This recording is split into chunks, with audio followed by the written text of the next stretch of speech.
Hi, it's Michael Farr from Farr, Miller in Washington. Three numbers to pay attention to today among many: 629, 108.5, and 21.5. Those aren't my lottery picks.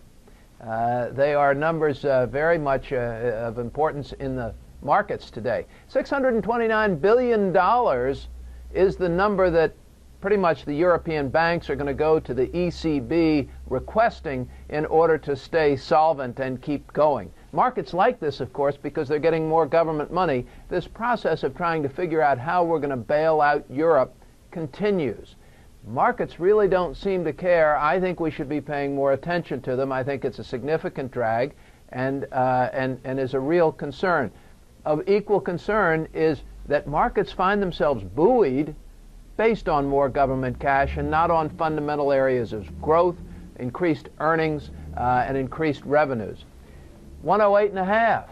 My number two for today, 108.5, is the price per barrel of oil.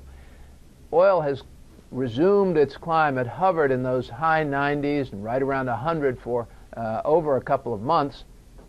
Now started higher, 108.5. Treasury Secretary Tim Geithner was interviewed this morning by CNBC's Steve Leisman. It was a great interview if you didn't see it. Secretary Geithner looking as scared and deer in the headlights as ever, and somehow they always manage to seat him very low or at a very big table. He always looks like somehow Baby Bear sitting in the Goldilocks story. I don't think it's a very good way to position the Treasury Secretary, but somebody likes it.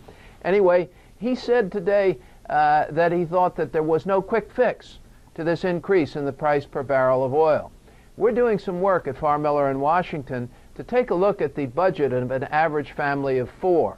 If you increase the cost of gasoline by $20 a week for both husband and wife's automobile, $20 a week, $80 a month, $960 a year, the average American family of four budget does not have room, have an extra $960 lying around. That money is going to come from somewhere. At the very least, it's not going to be used for discretionary spending that would have further fueled economic growth from other areas.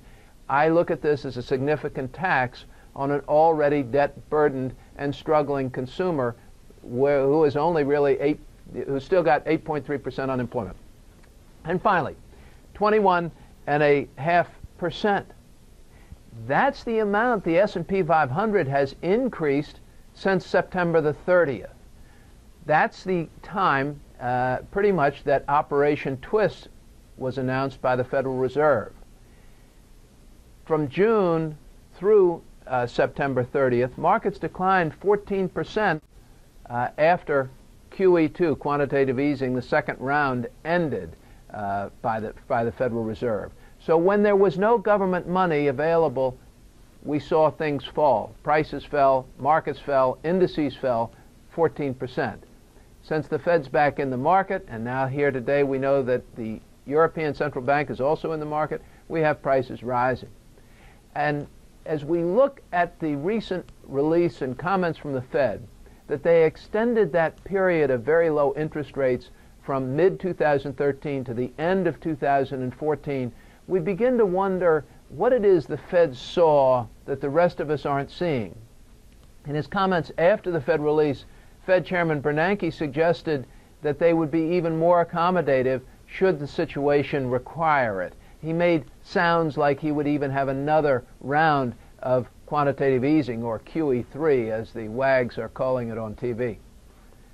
What are they seeing when we see the unemployment numbers improving? They're falling. We're seeing economic data across most areas improving slightly. It looks like we are emerging from this very deep recession we were in. What are they seeing that sounds like they've got to be even more profoundly accommodative than they have?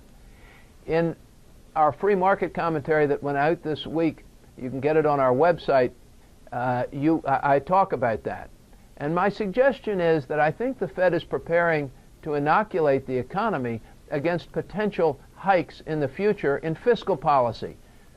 When legislators start tightening and increasing taxes, the fragility of the economy really comes into focus.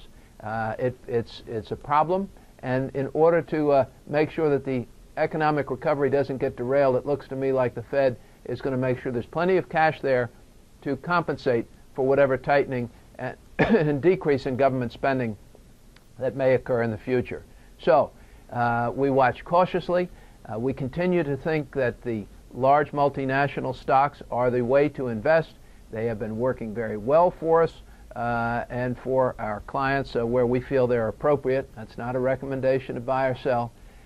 And we think that we will come through this.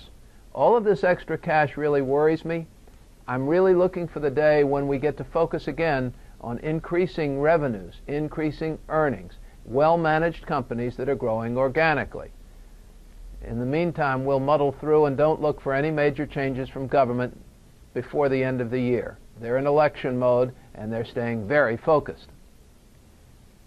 Thanks for clicking in. For Farr, Miller in Washington, I'm Michael Farr.